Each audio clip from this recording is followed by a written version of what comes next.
Joining us now in Studio B, I think for a second time this week. Is it a second time this week? Time. Is Lauren McClain of Between the Lines. Wow, I hope they're paying you overtime for this. We've never crossed these lines before. Okay, I don't well, know it's about extending right ourselves into new boundaries, okay? That's right. Okay. Scary. Hey, you had a great time in Las Vegas, or so it seemed on social media. Oh, man. Interviewing coaches and players from each of the teams on both sides, women's and men's basketball.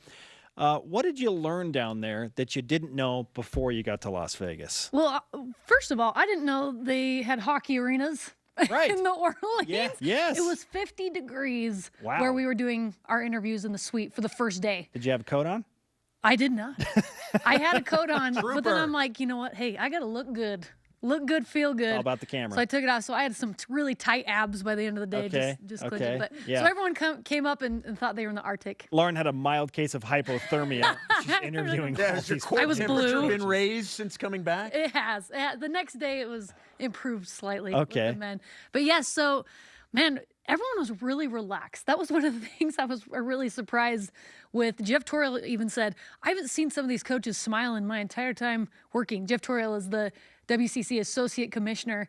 And he said because they did this a little bit earlier than normal, the coaches can be friends, the players can be friends because they're still about a month out before they have to play each other. So everyone just seemed to be having a good time. We also talked to Gloria Navarez, who's the new WCC commissioner, and she is awesome. And she's super sharp. Oh, she's hilarious. She's just laid back and seems like she really wants to get things done. She said this is the last year of the ESPN contract, so they're trying to find different ways to get the WCC more exposure.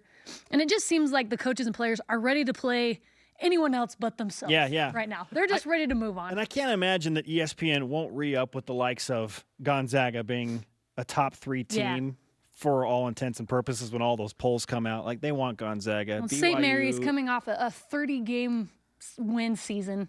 Yeah. And so, Anyway, it's good exposure for the West Coast Conference. I can't imagine ESPN's going to turn away, but Right. we'll see. It's also the last year of their contract with the Orleans, so they're looking for possibly a new location to do the WCC tournament too. You mentioned just how loose everybody was and having a good time. You played some games with them. Yeah. Who had the most fun with that? I'm not gonna lie to you, everybody had a good time. But on the women's side, I would say Delisha Milton-Jones. I told you. She's a legend. She's a legend in Told the you. WNBA, 2-time Olympic gold medalist. And she just came in with some sass and with her player Yasmin Robinson-Bakote, and they had so much fun with each other. Like we seriously just laughed the entire day, which probably helped us keep warm. But the women had a blast.